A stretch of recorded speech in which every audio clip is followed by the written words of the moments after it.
सो पंच नमोकारो सब पावपणासनो मंगलानंद संवेसिंग परमं हवै मंगलम्।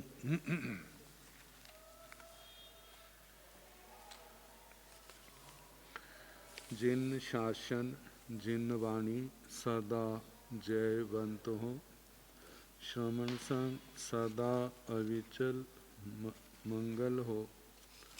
मुक्ति को प्राप्त श्रमण भगवान महावीर स्वामी, उनकी परम पावन कल्याणी भागवती वाणी वाचक प्रमुख श्री इंद्र भूति गौतम आदि गणधर भगवंत जुग प्रधानाचार्य परम पूज्य श्री सुधर्मा स्वामी जी महाराज, उनकी परम पावन पाठ परंपरा वर्तमान आचार्य ध्यान योगी परम पूज्य श्री शिव मुनि जी महाराज एवं गुरुजन सबके पावन चरण सरोजों में मेरा अनंत अनंत वार वंदना नमस्कार। आगम परिषद में विराजमान वरिष्ठ मुनिराज, अन्य मुनिवृंद, परम आदरणीय भगवती स्वरूपा महासाध्वियाँ जी, श्री स्थानांग सूत्र की वाचना प्रारंभ है। छठा स्थान सुनाया जा रहा है। कल मति ज्ञान के संबंध में सुना रहे थे, तो छ बिहा उगह मई पणता अवग्रह मति 6 प्रकार की कही है। अवग्रह इंद्रियां और मन के विषय का आपस में संबंध होना और इंद्रियों के द्वारा विषयों को ग्रहण किया जाना, तो अवग्रह तो जो मति ज्ञान का भेद है, इसलिए अवग्रह के आगे मति शब्द को जोड़ा गया। तो जो अवग्रह मति 6 प्रकार की कही है। वैसे जब अवग्रह के 2 भेद करते हैं, व्यंजनावग्रह और अर्थावग्रह, तब व्यंजनावग्रह के 4 भेद और अर्थावग्रह के 6 भेद।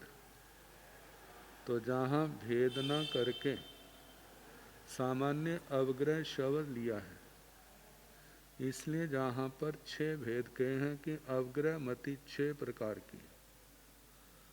तन जहाँ क्षिपम ओ गिणहाई, किसी वस्तु को जल्दी ग्रहण करना। बहुम ओ गिणहाई, प्रज्ञा की तीक्ष्णता के कारण एक ही बार में बहुत ग्रहण करना। बहुविधम ओ गिणहाई,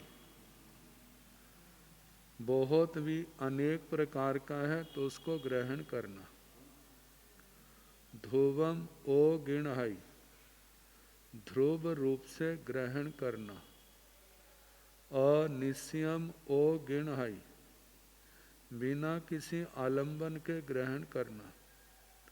असंदिग्धम ओ गिणहाई, असंदिग्ध बिना संदेह के ग्रहण करना। तो जो क्षिपंग ओ गिणहाई, इसको क्षिप्रग्राही कहा जाता है, मति ज्ञान। अवग्रह ईहा अवाय और धारणा, जब शीघ्रता से वस्तु को जानते हैं तो उन्हें क्षिप्रग्राही कहा जाता है। तो अवग्रह के संबंध में जब किसी बात को शीघ्रता से ग्रहण करते हैं तो वह क्षिप्रग्राही। जैसे कहा जाता है अंधेरे में किसी जंगल में है, कुछ दिखाई नहीं देता, केवल एक आहट दिखाई दी, आहट सुनाई दी, और उसी समय आकाश में बादल, बादलों का कड़कना, बिजली का, बादलों का गरजना और बिजली का कड़कना और चमकना। जब बिजली एकदम चमकी तो उसी समय क्या देखा कि सामने शेर या बाघ है। तो एकदम व्यक्ति इस चीज को ग्रहण करके वहां से दूर होने का प्रयास करता है। तो कहा कि इस प्रकार किसी भी बात को बड़ी शीघ्रता से ग्रहण करना, उसको कहा जाता है क्षिप्रम ओ गिणहाई। अब इसके आगे दूसरा है बहुम ओ गिणहाई, बहुत ग्रहण करना। कहते हैं यदि वे पदार्थ एक साथ बहुत से पदार्थ हों तो एक ही बार में सबको ग्रहण कर लेना। जहाँ बुद्धि की अधिकता होती है तो ये सारी बातें संभव होती, जहाँ बुद्धि में मंदता है वहाँ ये बातें असंभव जैसी दिखाई देती है। तो एक साथ में बहुत से पदार्थों को ग्रहण करना है तो उसके लिए कहा जाता है बहुम ओ गिणहाई, बहुत ग्रहण करता है। और जब एक ही वस्तु को विविध दृष्टियों से ग्रहण करना तो अब उसको कहा जाता बहुविध ग्राही, बहुविहंग ओ गिणहाई। अनेक प्रकार को, अनेक गुणों को अनेक दृष्टियों से देखना, ग्रहण करना। और जब वे सामग्री होने पर विषय को अवश्यम भावी जानने वाले हों, जब वस्तु सामने आ जाती है तो उसको निश्चय रूप से ग्रहण करता है। तो इसको कहा जाता है ध्रुवम ओ गिणहाई, ध्रुव को ग्रहण करना। अब इसके आगे अनिश्यंग ओ गिणहाई, जब अवग्रह इसको बिना हेतु के, मतलब बुद्धि की तीक्ष्णता से एकदम समझ लेना, तो कहा जाता है कि अनिश्यंग, अनिश्यम बिना किसी आलंबन के उसको जान लेना, ग्रहण करना। असंदिग्धं ओ गिणहाई, और बिना संदेह के जो ग्रहण किया है उसके अंदर किसी प्रकार का संदेह नहीं है। मतलब बुद्धि की तीक्ष्णता से वहाँ पर किसी प्रकार का संदेह नहीं, निस्संदेह उसको ग्रहण करता है। तो ये 6 प्रकार कहे, ये तो तीक्ष्णता के रूप में, श्रेष्ठता के रूप में, और इसका दूसरा रूप मंदता के रूप में क्षिप्रम ओ गिणहाई, क्षिप्रम ने ओ गिणहाई। तो ऐसे 12 रूप हो जाते हैं जो कल बताए थे। तो 6 स्थान का 6ठा स्थान होने के कारण से 6 ही प्रकार जहाँ पर ग्रहण किए। अब आगे इसी प्रकार 6 बीहा ईहा मई पणता, 6 प्रकार की ईहा मति कही है। तंजहा जैसे के क्षिप्रम ईहाई, बहुम ईहाई, बहुविहम ईहाई, ध्रुवम ईहाई, अनिश्यम ईहाई, असंदिग्धम ईहाई। क्षिप्रम ईहाई एकदम, मतलब के क्षिप्र जल्दी, ईहा करना मतलब के निर्णय तक पहुंचना, निर्णय के लिए ऊहापोह करना, जल्दी करना तो खिप्पंग ओप ई हाई, और एक समय बहुत को बहुत ग्रहण करना मतलब बहुत बातों के संबंध में ईहा करना तो बहुम ई हाई, और अनेक प्रकार की जब बातें आती हैं तो बहु विहंग ई हाई, और जब ध्रुवंग मतलब ध्रुव रूप से ग्रहण करना, मैं किसी बात के सामने होने पर उसके रूप में उसके संबंध में ध्रुव निश्चित रूप से उसको ग्रहण करना, उसकी ईहा करना। आगे अनिश्यंग बिना किसी आलंबन के उसके संबंध में ईहा करना।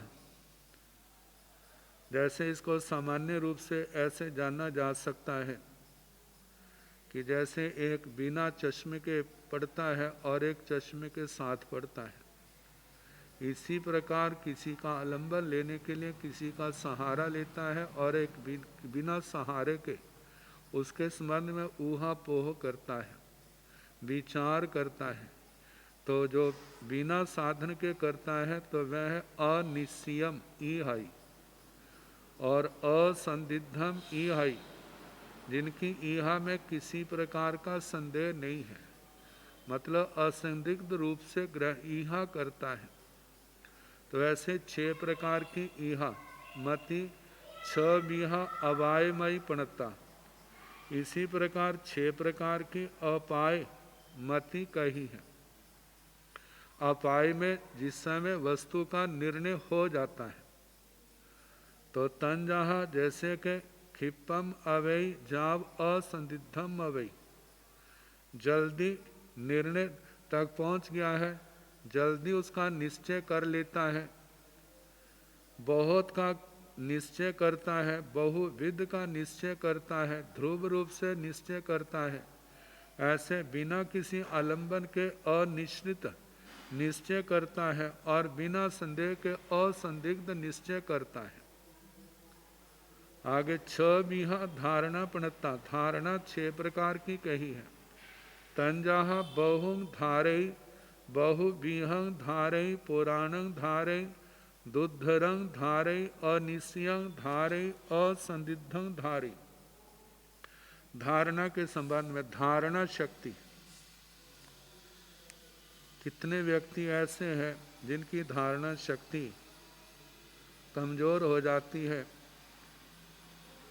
याद किया भूल गए, याद किया भूल गए, याद नहीं रहता। और कितने ऐसे महानुभाव भी होते हैं, वर्षों की बात को भी बड़े अच्छे ढंग से धारण करते हैं, उनको विस्मृत नहीं होता, भूलते नहीं। तो बताए हैं तंजहा बहुंग धारे,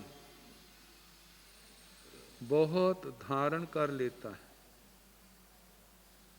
कितने लोग ऐसे होते हैं, एक जैसे थोकड़े याद करना, शास्त्र याद करना, शास्त्रों के अध्ययन याद करना, बुद्धि अल्प, धारणा अल्प होने के कारण एक याद करते हैं, दूसरा याद करते हैं तो पहला भूल जाता है, पहला याद करते हैं तो दूसरा भूल गए।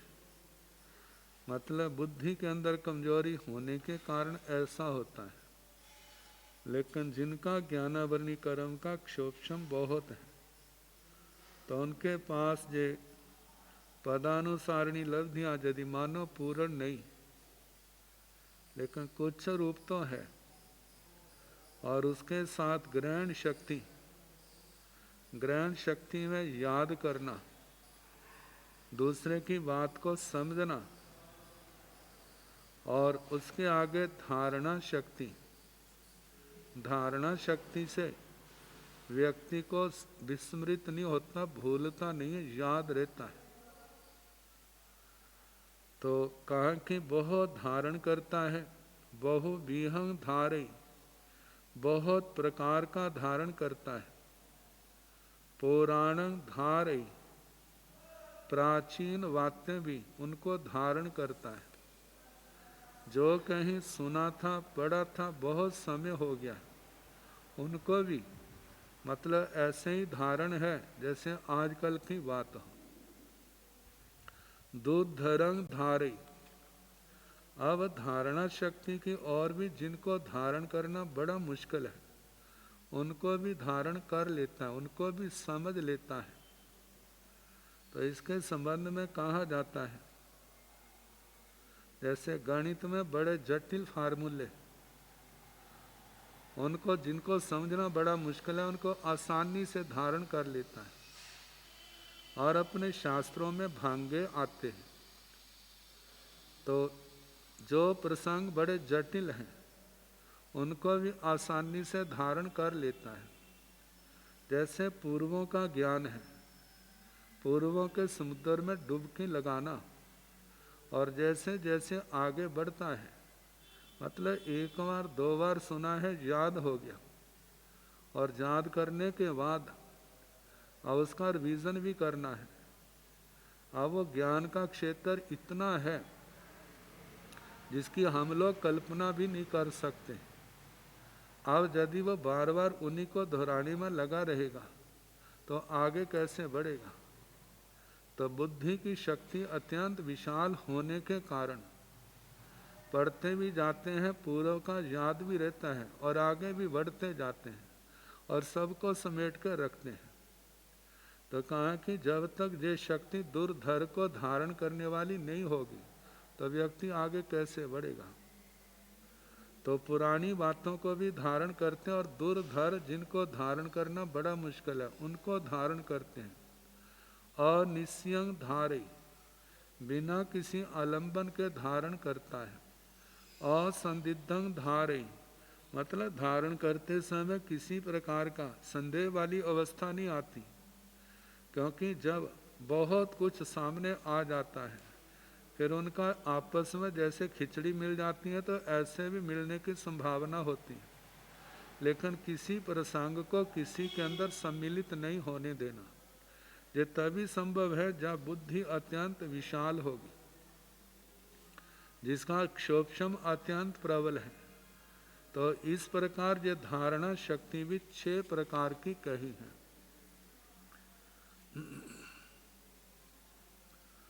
आचार्य भगवान ने पुराण और दुर्धर का जो अर्थ किया, बहुत प्राचीन बातों की स्मृति रखना, यह है पुराणं धारे, और दुर्धरं धारे। दुर्धर का अर्थ है गहन विचित्र विषयों को स्मृति में रखना। तो इस प्रकार जे 6 करके 24 भेद हुए हैं। लेकिन नंदी सूत्र के अनुसार कल आप बताया था कि आभिनिवोधि ज्ञान के 340 भेद हो जाते हैं।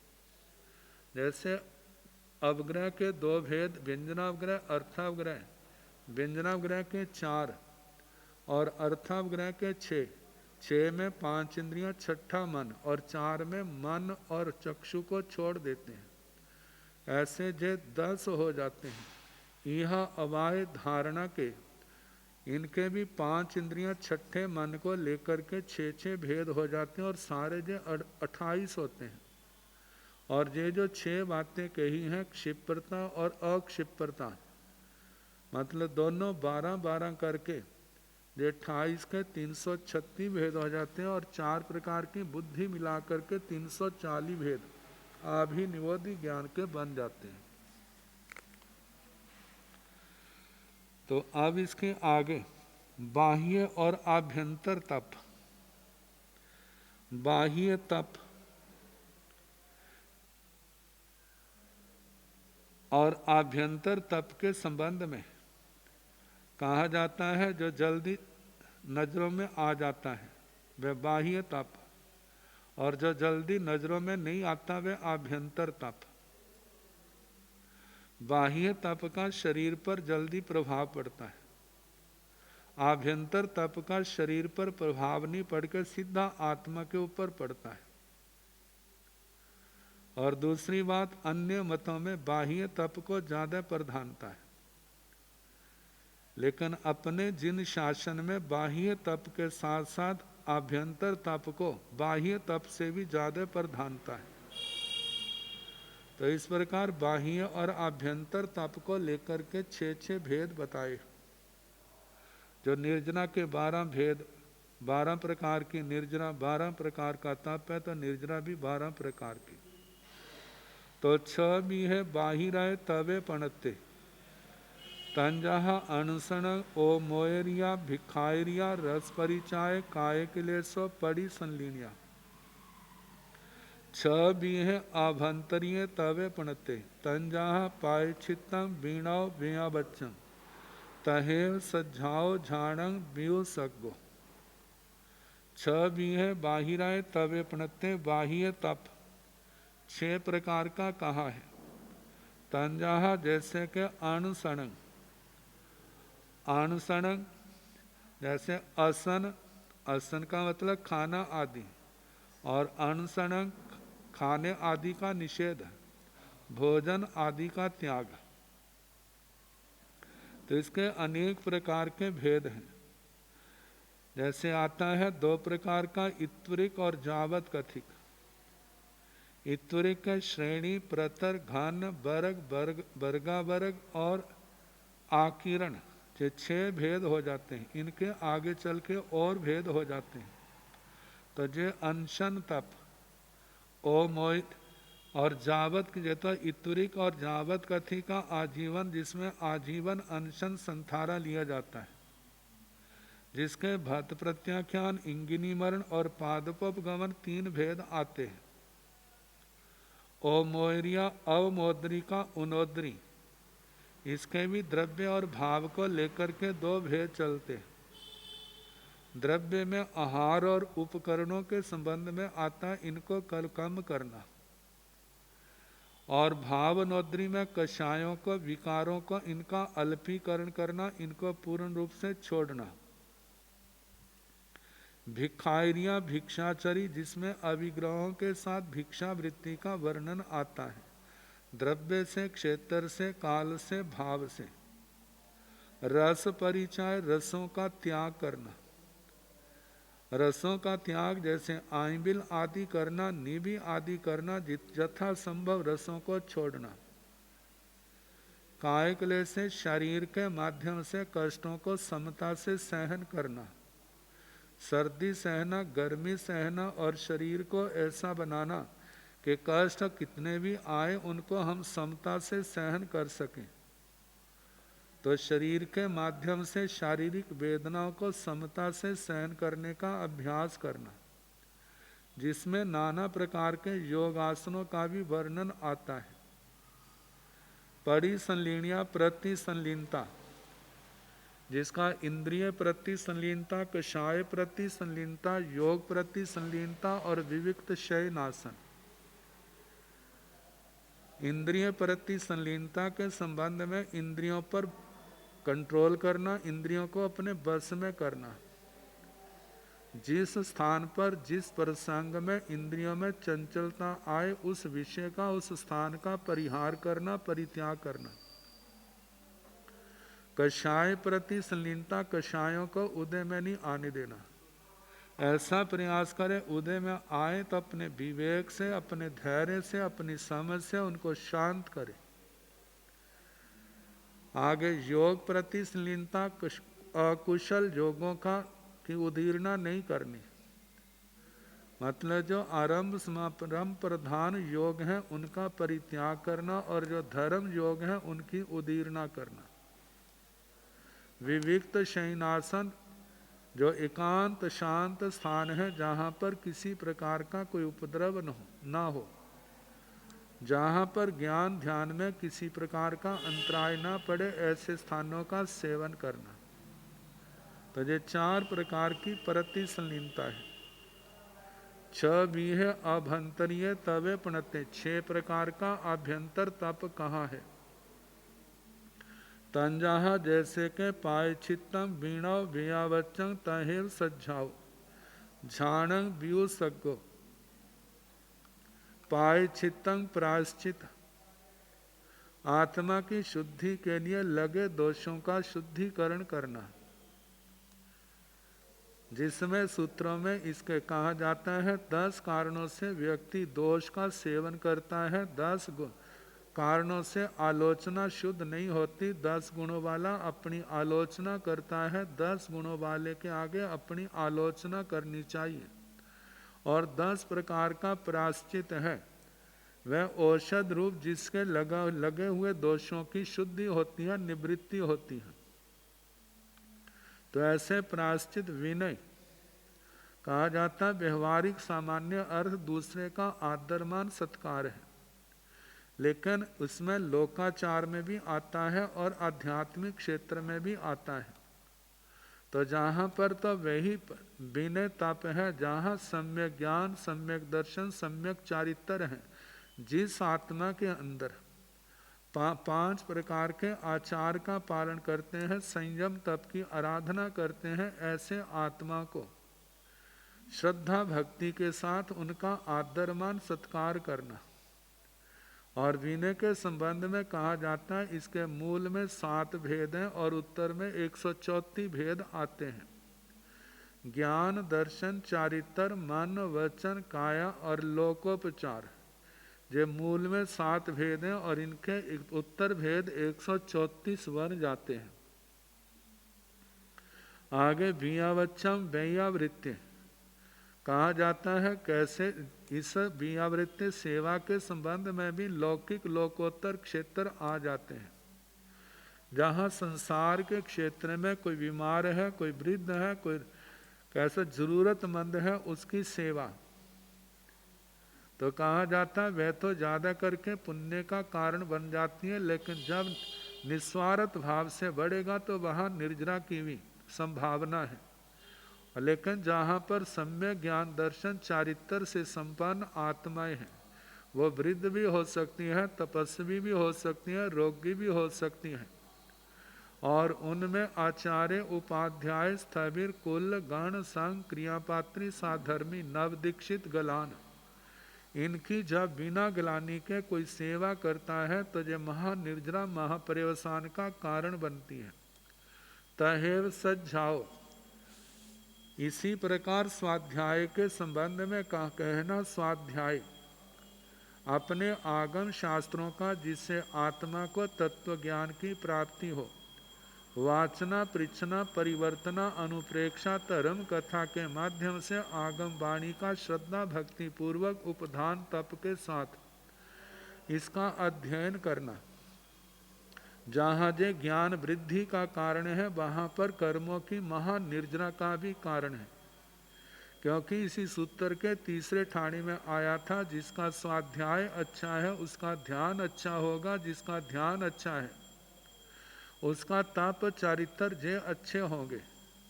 तो साधना की निर्मलता का, पवित्रता का सबसे बड़ा हेतु जो जहाँ पर बताया वो आगम वाणी का श्रद्धा भक्ति के साथ किया गया स्वाध्याय है।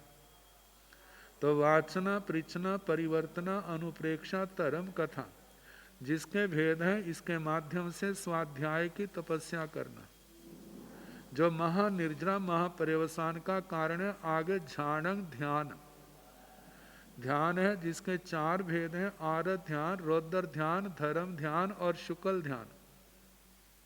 तो जिसमें आरत ध्यान और रौद्र ध्यान का परित्याग, जी इस ध्यान के अंदर नहीं जाना, ये तपस्या है। और दूसरी ओर धर्म ध्यान की आराधना, शुक्ल ध्यान की आराधना, वह भी निर्जरा का कारण है। तो कहा कि अशुभ से निवृत्ति करना और धर्म ध्यान, शुक्ल ध्यान की ओर प्रवृत्ति करना, ये तप।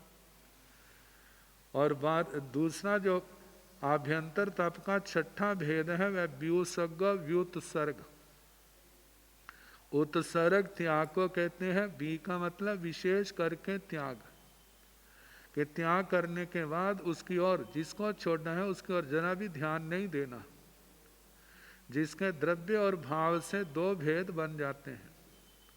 तो जहाँ व्युत्सर्ग का कहा है कि जिस साधक ने संग के अंदर सब कुछ छोड़ करके समस्त प्रकार के रिश्ते नातों, धन दौलत, परिवार आदि को छोड़ करके जो दीक्षित हुआ है, और दीक्षित होने के बाद जहाँ संयम का पालन कर रहा है, गुरुओं के सानिध्य में रह करके गुरुओं की सेवा करता हुआ शास्त्र स्वाध्याय आदि करता है, नाना प्रकार की तपस्याएं करता है। जब आत्मा के अंदर 8 महागुण पैदा हो जाते हैं, जिनका 8वें स्थान के अंदर वर्णन आएगा,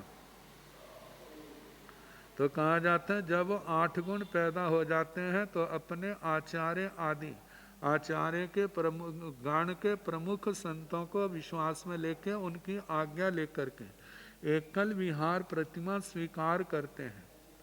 तो जब स्वीकार करते हैं तो उस समय पहला गण का त्याग है, दूसरा शरीर का त्याग, शरीर के प्रति आसक्ति है, लगाव है, उसके संस्कार है, उन सब को छोड़ना। तीसरा उपदी का त्याग, जब देखता मैं उपदी के बिना रह सकता हूँ तो उपदी का भी त्याग कर देते हैं। और इसके अंदर तपस्या तो विशेष होती है, लेकिन जब देखते हैं हमारा जीवन अब ज़्यादा नहीं लगता तो वो अनशन के द्वारा चारों आहार का त्याग करके समाधि मरण को प्राप्त करते हैं। गान, शरीर, उपदी, आहार, ये 4 भेद इसके व्युत्सर्ग के, द्रव्य व्युत्सर्ग के भेद हैं। और जहाँ भाव व्युत्सर्ग का वर्णन आता है वहाँ पर कर्म, कषाय, संसार, कर्मों का परित्याग, जिन कारणों से कर्मों का बंध होता है उनका परित्याग, जिनसे कर्मों की महान निर्जना होती है उन तप आदि की विशेष आराधना, कषाय, ऐसे जिन कारणों से कषाय उग्र होते हैं, कषाय उदय में आते हैं, उनका परित्याग, और जिस कारण से कषायों की आग बुझती है उसकी आराधना, जिसके संबंध में श्री उत्तराधीन सूत्र के 23वें अध्ययन में आया है, कषाया अग्निनो बुत्ता सूय शील तव जलम। कषाय आग है तो श्रोत, शील और तप की आराधना, जो तीनों हैं जो पानी का रूप है, इनका आराधन करने से, पालन करने से कषायों की आग शांत होती है। तो ऐसा करना क्या है, कषाय व्युत्सर्ग है। आगे कर्म व्युत्सर्ग, कर्म व्युत्सर्ग का मतलब जो भाव में आता है कि जिन क्रियाओं के करने से कर्मों का बंध होता है उनका परित्याग। और ये जो नाना प्रकार की तपस्याएं कही हैं जिनका करने से कर्मों की महान निर्जरा होती है, वो उनकी आराधना पालना करना, वो जिससे कर्म महान निर्जरा होती है, तो ये कर्म व्युत्सर्ग, मतलब के संसार व्युत्सर्ग। जैसे पहला कर्म का आया, कषाय का आया, संसार का, संसार व्युत्सर्ग, कर्म और उसके साथ कषाय, तो इनके जिनके कारण से इनकी वृद्धि होती है उनका परित्याग, और इनका जिससे ह्रास होता है, जिस शक्ति खत्म होती है, जिससे संसार वृद्धि होती है, तो इनका परित्याग करना। कर्म, कषाय, संसार, ये 3 प्रकार का जो भाव व्युत्सर्ग। तो इस प्रकार आभ्यंतर तप के 6 भेद हुए, प्रायश्चित, विनय, व्यावृत्ति, स्वाध्याय, ध्यान, व्युत्सर्ग।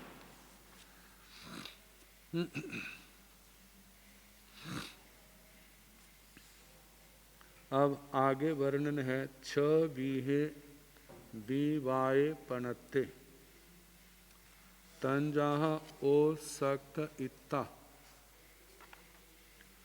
ओ सक इत्ता, अनुलोम इत्ता, परिलोम इत्ता, भ इत्ता, भेल इत्ता। तो 6 भी है विवाह पणत्ते, विवाद 6 प्रकार का कहा है। तो ये जो विवाद है, तत्व चर्चा, सिद्धांतों की चर्चा, प्राचीन काल में जो बहुत चलते थे शास्त्रार्थ, वो जो शास्त्रार्थ हैं उनको जहाँ विवाद के रूप में लिया गया है। आगमों में कहा है कि साधु साधु को विवाद से सदा बचना चाहिए। विवाद जो है संकलेश का कारण है, और विवाद में दूसरे को पराजित और स्वयं जीतने की और दूसरे को पराजित करने की भावना रहती है। और जहाँ पर दूसरे को पराजित करने की बात आती है तो वहाँ दूसरे के मन में गांठ बंधती है, जो प्राय करके निश्चित ही है। मन के अंदर विक्षोभ भी आता है तो कहा जाता है साधु साध्वी को इनसे बचना चाहिए। लेकिन जब चर्चा का प्रसंग आए तो कहा जाता है विवाद को संवाद का रूप देना चाहिए। संवाद में जिसमें धर्म चर्चा, जिसमें तत्व ज्ञान की वृद्धि हो, जैसे जिसका बड़ा सुंदर रूप हमारे सामने श्री उत्तराध्ययन सूत्र का 23वां अध्ययन आता है और उसके साथ प्रश्नोत्तर के रूप में देखा जाए तो राज प्रश्न सूत्र का आचार्य श्री केशी शर्मा जी का और राजा परदेसी का आता है। और हमारी साधुता की सफलता इसमें है कि विवाद में न पढ़ करके तत्व का यथार्थ हम वर्णन करें। जैसे राजा श्रेणी का और उसके साथ अनाथी मुनि जी का जो संवाद आता है, भगवती सूत्र में कालोदाई जी का और साथ में मंडूक श्रावक का वर्णन आता है। कहते आचार्य श्री गौतम स्वामी का अन्य तीर्थियों के साथ आता है, स्थविरों का अन्य तीर्थियों के साथ वो संवाद आते हैं जिसमें तत्व का निर्णय होता था और जो सच होता था उसको खुशी से अपनाते थे। तो संवाद जो है वो क्लेशों को खत्म करने वाला है, बैर विरोध को दूर करने वाला है, सौहार्द को फैलाने वाला है। लेकिन जहाँ पक्ष पक्ष में विवाद पड़ जाता है तो वहाँ पर ये बैर विरोध बढ़ते ही और बढ़ते बढ़ते कितने भयानक रूप बन जाते हैं। जब इतिहास को देखते हैं तो सामने आ जाते हैं वो सारे दृश्य की कैसा कैसा रूप वो चलता था। तो फिर भी कहा है कि यदि ऐसा विवाद हो तो विवाद करने के कैसे कैसे ढंग, क्या क्या किया जाता है, तो उसको शास्त्रकारों ने 6 प्रकार का रूप दिया। तंज 6 बीहे विवाह पणते, विवाद 6 प्रकार का कहा गया है। तंजाहा जैसे कि ओ सक इत्ता, ओ सक इत्ता मानो किसी समय विवाद हो रहा है और एक व्यक्ति जो है उसका स्पष्ट उत्तर नहीं दे सका, तो उसके उत्तर को ढूंढने के लिए कुछ समय का अवकाश मांग लेता है। तो कहते हैं प्रस्तुत विवाद को स्थगित कर पुनः तैयारी करके विवाद करना, ये पहला है। दूसरा है उस का इत्ता, उचित अवसर आने पर विवाद के लिए उत्सुक रहना। तो विवाद करने वाले को अपने दर्शन का, दूसरे के दर्शनों का, सिद्धांतों का बहुत गंभीर अध्ययन करना पड़ता है। कहाँ कहाँ किसके अंदर क्या क्या कमियां हैं, कैसे हैं, क्योंकि कमियों को ही उजागर करके और अपने गुणों को प्रकट करके वह जीत का सेहरा पहन सकता है, अन्यथा पराजय का ही मुंह देखना पड़ेगा। तो तीसरा है अनुलोम इत्ता। अनुलोम इत्ता जो विवाद के अध्यक्ष हैं, जिन्होंने निर्णय देना है पक्ष विपक्ष का, उनको अपने विनम्रता से, अपनी शालीनता से, अपने व्यवहार से उनको अपने अनुकूल करना। आगे आता है पड़ी लोमयिता। कई ऐसे विवाद करने वाले होते हैं जो समर्थ होते हैं, किसी प्रकार की विपरीत परिस्थिति आने पर उसका समाधान करने में सक्षम होते हैं, तो कह देते हैं कि अपने ही व्यवहार से दूसरों को अपने विपरीत कर लेना और बाद में अपनी योग्यता के अनुसार उनको अनुकूल भी कर लेते हैं। भाईता के संबंध में कहा है कि अध्यक्षों की सेवा करके उनको अपने अनुकूल करके फिर विवाद प्रारंभ करना। और भेलयिता आता है कि जो निर्णय करने वाले हैं उस निर्णायक मंडल में अपने पक्ष के व्यक्तियों को डालना, जिसके कारण से विवाद का जो निर्णय वो अपने हक में अपने अनुसार हो। तो इस प्रकार 6 प्रकार का जो विवाद कहा है। तो पहला ओ सक्का इतना स्वर्णावसर की प्रतीक्षा करते हुए विलंब करके विवाद करना, क्योंकि जिन जिन प्रसंगों पर चर्चा करनी है तो उसमें अच्छी तरह अध्ययन कर ले, ताकि दूसरों के प्रश्नों का उत्तर अच्छे ढंग से दिया जा सके। दूसरा, उत्साहकता अच्छा अवसर पाकर बड़ी उत्सुकता के साथ विवाद करने के लिए प्रवृत्त होना। प्रतिवादी ऐसा ही प्रतिवादी की मान्यता को ही अपनी मान्यता मानकर पहले उसका पक्ष प्रस्तुत करना, फिर उसके बाद उसका खंडन करना।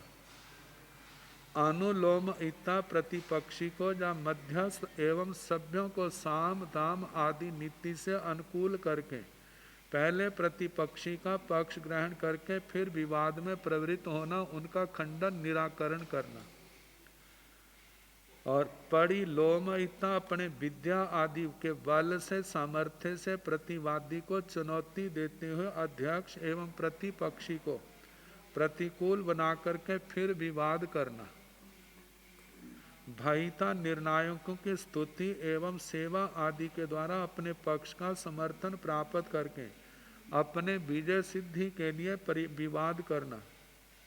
और भेलयिता किसी भी उपाय से निर्णायकों को प्रतिपक्षी का विरोधी बना करके विवाद करना, या अपने लोगों को उसके उनके अंदर मिला करके अपनता के निर्णय के समय बहुमत अपने पक्ष में हो, तो ऐसा करके फिर विवाद शुरू करना। तो जहाँ पर आचार्य भगवान फरमाते हैं बस वास्तव में विवाद तो त्याज्य है, क्योंकि इसमें विजय की भावना रहती है। विजय तभी होती है जब दूसरे का पराजित किया जाए। पराजय से दूसरे का मन दुखता है, अतः विजय की भावना के पीछे दूसरे की पराजय के भाव होने से इसमें हिंसा है। हिंसा विरमण साधु का प्रथम कर्तव्य है। वाद विवाद में छल कपट का भी आश्रय लिया जाता है। छल कपट माया है, माया कषाय है, शल्य है। जो साधक कषायों की विजय के लिए चला है तो उसका क्या है, उसके लिए साधना के ऊंचे शिखरों पर पहुंचना संभव नहीं है। इसलिए कहा जाता है विवाद से बचना ही चाहिए। विवाद से बचने के लिए अनेकांतवाद का आविर्भाव जैन संस्कृति की महती देन है, जिसका हम सुंदर रूप ज्ञाता धर्म कथा में भगवती सूत्र में ज्ञाता धर्म कथा में श्री थावचा पुत्र जी जो श्रुत केवली भगवान थे और शुक परिव्राजक थे, उनका संवाद आता है। तो उन्होंने कहा था मैं उनके आगे 8 प्रश्न रखूंगा, मेरे प्रश्नों का उत्तर दे दिया तो मैं वंदना करूंगा, अन्यथा अपने ही प्रश्नों से उनको निरुत्तर करूंगा। लेकिन श्रुत केवली भगवान आचार्य श्री थावचा पुत्र जी ने अनेकांतवाद की शैली से, स्यादवाद की शैली से ऐसे उत्तर दिया जिसके कारण से वो श्रद्धा से अभिभूत होकर के शुक परिव्राजक उन्होंने अपनी श्रद्धा भावना प्रकट की और उसके बाद धर्म संदेश सुन करके उन्होंने उनके चरणों में प्रव्रज्या, जैन श्रवण की प्रव्रज्या जो है स्वीकार की, और वह भी श्रुत केवली बने और केवल ज्ञान पा करके सिद्ध गति को प्राप्त हुए। तो कहा जाता है ऐसे विवाद के स्थान पर हमारा अनेकांतवाद को लेकर के संवाद का रूप होना चाहिए। तो अब इसके आगे कहा है छ बीहा खुड्डा पाणा पणत्ता तंजाहा बेंदिया तेंदिया चौरिंदिया समुच्छम पंचंदिया त्रिख जोड़ियाँ तेऊ काइया बाऊ काइया। कहा छ बीहा खुड्डा पाणा पणत्ता, जो 6 प्रकार के क्षुद्र प्राणी कहे। कहा जाता है वैसे तो किसी को क्षुद्र नहीं कहना, लेकिन जो इस दृष्टि से कहा कि जहाँ से निकला हुआ कितने कितने तो ऐसे मनुष्य भी नहीं बन सकते। उन स्थान जैसे तेजस काय वायु काय हैं, और कितने एक ऐसे हैं मनुष्य तो बन जाते हैं, साधु जीवन ले सकते हैं लेकिन केवल ज्ञान प्राप्त नहीं कर सकते। तो जो उनकी क्या है, उन स्थानों से आने के कारण से विवशता है। तो इसलिए इनको कहा कि जो क्षुद्र प्राणी है तंजहा जैसे के बेंदिया 2 इंद्रिय, तेंदिया त्रिंद्रिय, चौरिंद्रिय चतुरिंद्रिय, समुच्छम पंचेंद्रिय त्रिख जोड़ियाँ, समूर्छम पंचेंद्रिय त्रयंच जोनिक तेऊ काया बाहु काया, तेजस कायिक और वायु कायिक। आचार्य भगवान कहते हैं कि इन्हें क्षुद्र प्राणी इसलिए कहा जाता है, इनमें कोई भी देव जन्म नहीं लेता, पहली बात। दूसरी बात, इनसे निकल करके कोई चरम शरीरी नहीं बन सकता। कहते हैं पृथ्वी, पानी, वनस्पति और गर्भज, इनमें जीव देवगति से लौटकर जन्म ले सकता है और इनसे निकला हुआ जीव मनुष्य जन्म पा करके सिद्धत्व को भी प्राप्त कर सकता है। लेकिन संयमी पुरुषों को इन सब जीवों की रक्षा के लिए यत्नशील रहना चाहिए। आगे बताया है, छ विहा गोयर चरिया पणत्ता तंजाहा पेड़ा अध पेड़ा गोमुतिया पतंगवतिया संभुकवट्टा गंतुम पच्चा गया। 6 प्रकार की गोचर चर्या कही। इसको भिक्षाचरी तप में, क्षेत्र भिक्षाचरी में वर्णन जिसका आता है। द्रव्य, क्षेत्र, काल, भाव, जो 4 भेद भिक्षाचरी तप के कहे हैं, तो उसमें क्षेत्र भिक्षाचरी जो है उसमें जो 6 भेद आए हैं। छ बीहा गोयर चरिया पणता, 6 प्रकार की गोचर चरिया कही है। तंजहा जैसे के पेड़ा पेटी, अर्ध पेड़ा अर्ध पेटी, गोमुतिया गोमूत्री का, पतंग भी है पतंग, बीथी का, शंभू का वट्टा शंभू का वर्ता, गंतुम पच्चा गया गंतु गत्वा प्रत्यागता।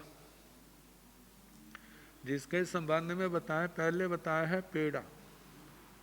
पेटा जैसे पेटी 4 कोणों वाली होती है, वैसे ही साधु ग्राम या घर आदि को, मतलब कि जहाँ भी रहता है वहाँ पर घरों की आकृति पेटी के समान बना करके, और जैसे पेटी के 4 किनारे ऐसे चारों किनारों में घूमना, 4 कोणों में विभक्त करके मध्य के घरों को छोड़ता हुआ साम श्रेणी से जब चारों दिशाओं में गोचरी के लिए विचरता है, तब वह पेटा गोचरी कहलाती है। अर्ध पेटा, पेटी की तरह 4 भागों वाला जो क्षेत्र या घर है, उसके आधे में जो साधु भिक्षा के निमित्त भ्रमण करता हुआ गोचरी करता है, वह अर्ध पेटा गोचरी कहलाती है। गोमूत्रिका, जिस भिक्षाचर्या में कभी दाएं से बाएं और बाएं से दाएं के घरों में साधु भिक्षार्थ भ्रमण करता है, वह गोमूत्रिका गोचरी कहलाती है। पतंग बीथिका, जैसे पतंगा शलभ उड़ता है उसकी तरह पहले एक घर में आहार लेना, फिर बीच में 5-6 घरों को छोड़ करके 7वें 8वें घर से आहार लेना, ऐसे कुछ कुछ घर छोड़ करके गोचरी लेना, ये पतंग बीथिका।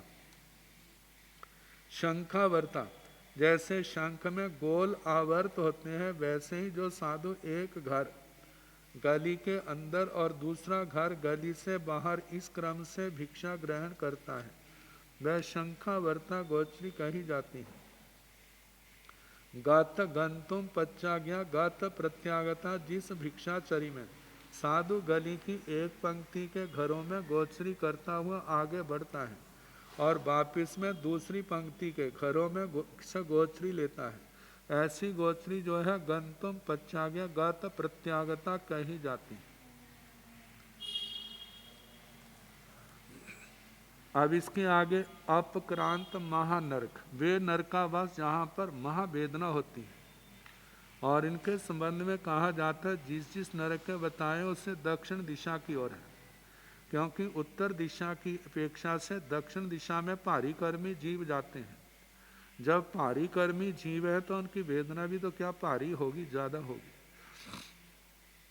जम्बू धीवे धीवे मंद्रस पव्यस दाहिणे न, इमी से ऋण पवाए पुण्य 6 अवकंत महा निर्यापणता, तंजाहा लोले लोलुए उदढ़े निदढ़े जराय पद जराय, चौथियण पंक पवाए पुण्य 6 अवकंता महा निर्यापणता, तंजाहा आरे बारे मारे रोरे रोरुए खाड़ खड़े। जम्बू दीवे दीवे मंद्रस पव्यस दाहिणेण, जम्बू द्वीप नामक द्वीप में मंदर पर्वत के दक्षिण की ओर, इमी से रैन पवाए पुडमी, इस रतन प्रभा पृथ्वी के 6 अवकंत महानिर्यापणता 6 अपक्रांत महानरकावास कहे। तंजहा जैसे के लोले लोल, लोलुए लोलुक, उदढ़े उदग्ध, निदढ़े निर्दग्ध, जराए जरक और पजराए प्रजरक, ये 6 महानरकावास न मतलब के नरकावास है जहाँ वेदना बहुत ज्यादा है।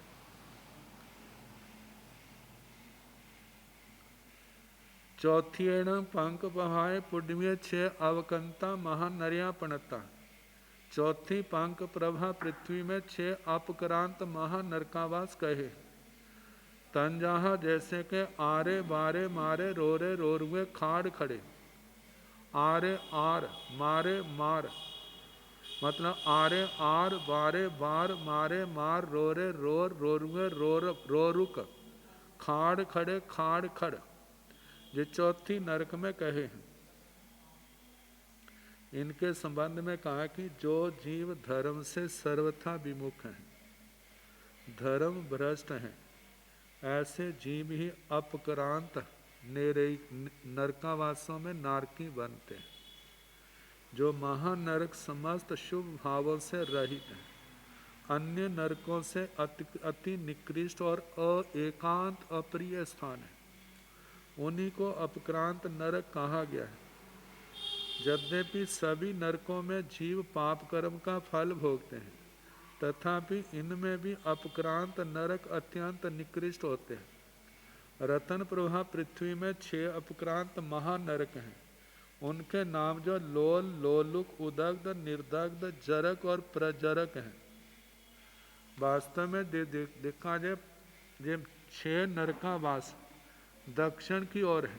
पहली नरक दक्षिण की ओर और चौथी पंखभरा पृथ्वी में भी दक्षिण दिशा की ओर 6 अपक्रांत महानरक हैं। आर बार मार रोर रोरुक और खाड़ खड़।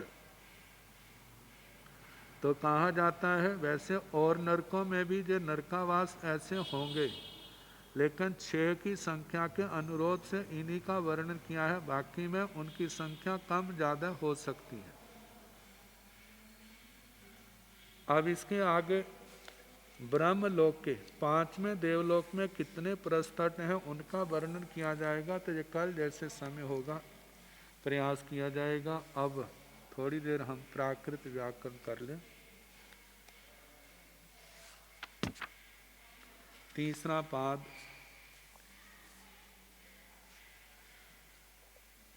इसके 45 सूत्र तक कराए थे। 46वां सूत्र है आ अरा मातु। मातृ संबंधी ने रीत स्यादव परे आ अरा इत्यादेशो भवते। जब मातृ शब्द प्राकृत में आता है तो इस रीकार मातृ के रीकार को 2 आदेश होते हैं, एक आ होता है और एक अरा होता है। त का तो लोप हो जाता है और य का आगम हो जाता है, तो माँ आ ऐसा रूप बना। जब य का आगम होगा तो माया ऐसा रूप बनेगा, और जब री को अरा आदेश करते हैं तो मायरा ऐसा रूप बनता है। तो ये दोनों ही आकारांत शब्द हैं और ये आकारांत स्त्रीवाचक शब्दों के समान ही चलेंगे। तो इनके रूप बताए हैं, जैसे मातृ को री को आ किया तो माँ आ बना, आगे प्रथमा के एक वचन में सी प्रत्यय करते हैं, उसका सारे का लोप हो जाता है।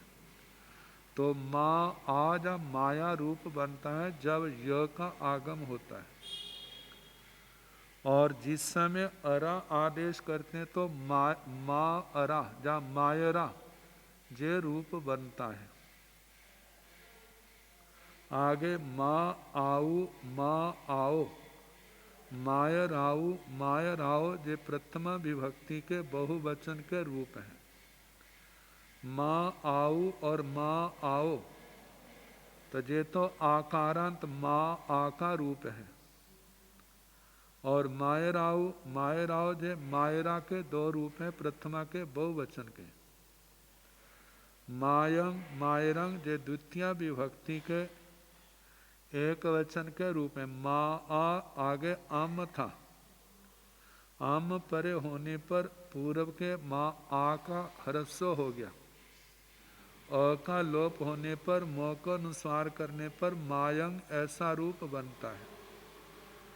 और जब मायरा है मायरा आम तो मायरा आम का मायरंग ऐसा रूप बनता है।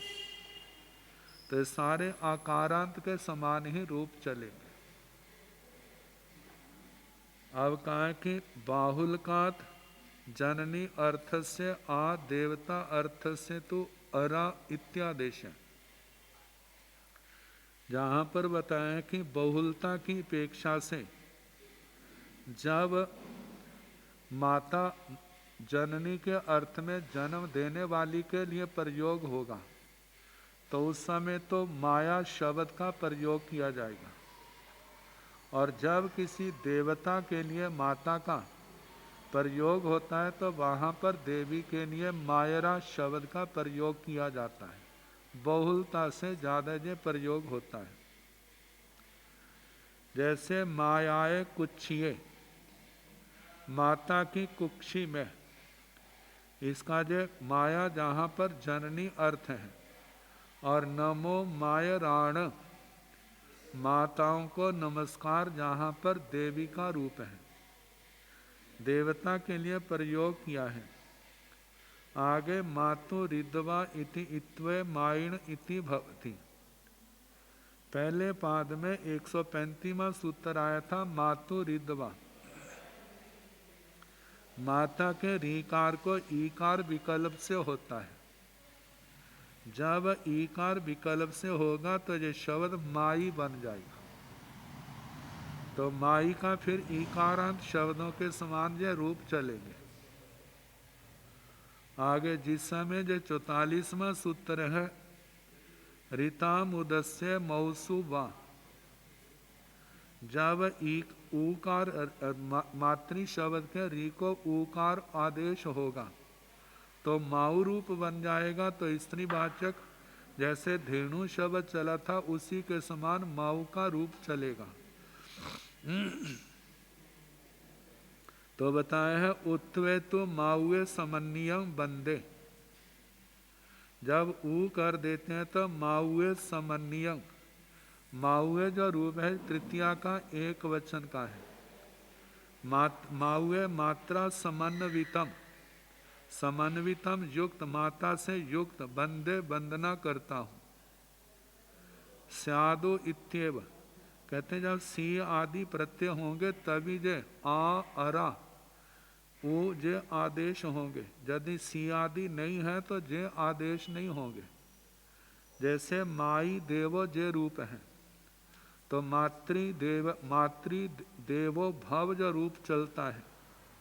मातृदेवो मातृदेव जो माता को देवता के रूप में समिता है। तो जहाँ पर ये समस्त पद है मातृदेव, तो जहाँ पर इस मातृ शब्द के आगे सी आदि प्रत्यय न होकर के देव शब्द है, इसलिए जहाँ पर ना ऊ हुआ है ना आ हुआ है ना अरा आदेश हुआ है। और जैसे आर्य आया था ना आर आदेश, पुल्लिंग में तो आर आदेश होता है। तो जहाँ पर जे आदेश ना होके मातु रिद्वा उस सूत्र से मतलब के री को ईकार किया, त का लोप कर दिया। तो ऐसे माई देव विसर्गों को डो आदि कार्य करके माई देवो ऐसा रूप बना। ऐसे माई गणो मातृगणे, तो जहाँ पर भी री के बाद सी आदि प्रत्यय नहीं है, इसलिए जहाँ पर आ अरा ऊ नहीं हुए, जहाँ पर मातु रिद्वा उस सूत्र से ही ईकार किया है। और ई का त का लोप है, मातृगण विसर्ग को डो आदि कार्य करके माई गणों ऐसा रूप बना। तो अब इसके आगे 47वां सूत्र आएगा, उसका फिर जैसे समय होगा कराने का प्रयास किया। नमो हरि।